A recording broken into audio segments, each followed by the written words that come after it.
I মানে বালতি নিয়ে পানি আওয়াজ হয় জ্বালার আয়নাটা ভাঙিয়া তারপরে খালি এই দিয়ে খালি আবার পানি খালি মারছি। দেখছি একই সময় ছিলাম, সব রোগী মোটামুটি ম্যানেজ করে তাড়াতাড়ি রোগী বের করে দিছি। মঙ্গলবার সন্ধ্যা 6:30টার দিকে বরিশাল শের-ই-বাংলা মেডিকেল কলেজ হাসপাতালের তৃতীয় তলায় ডায়ালিসিস কক্ষে চিকিৎসারত ছিলেন 6 রোগী। আগুন লাগার পরপরই তাদের সরিয়ে নেন সেবিকারা। এরপর যে যেভাবে পেরেছেন আগুন নেভানোর চেষ্টা করেন। ডায়ালিসিস ইউনিটের নেফ্রোলজি বিভাগের স্টোর রুমে লাগা এই আগুন নিয়ন্ত্রণে আনতে ঘটনাস্থলে আসে ফায়ার সার্ভিসের 3টি ইউনিট। প্রায় আধা ঘন্টা ধরে আগুন নিয়ন্ত্রণের চেষ্টার সময় আহত হন আউটসোর্সিং এর এক কর্মী।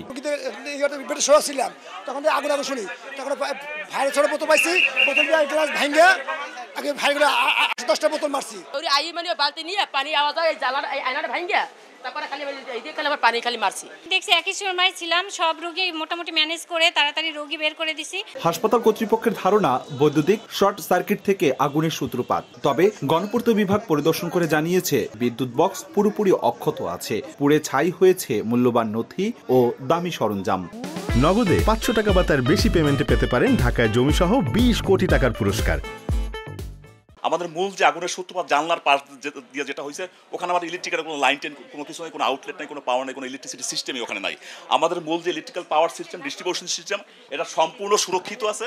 কেমিক্যালগুলো ছিল আমাদের, বিশেষ করে মেশিন চালানোর জন্য যে কেমিক্যাল লাগে এগুলো, আর ডিসপোজেবল কিছু জিনিস ছিল, সিরিঞ্জ, কটন গজ, স্যালাইন সেট, এগুলো দেখছি পুড়ে গেছে। গুরুত্বপূর্ণ এই স্টোর রুমে আগুন লাগার কারণ তদন্তে 3 সদস্যের কমিটি গঠন করেছে হাসপাতাল কর্তৃপক্ষ। ফাঁকা বা জানলা খোলা ছিল এরকম কোনো সুযোগ নেই, বা পিছনে যে দরজা সেটা এখনো বন্ধ আছে।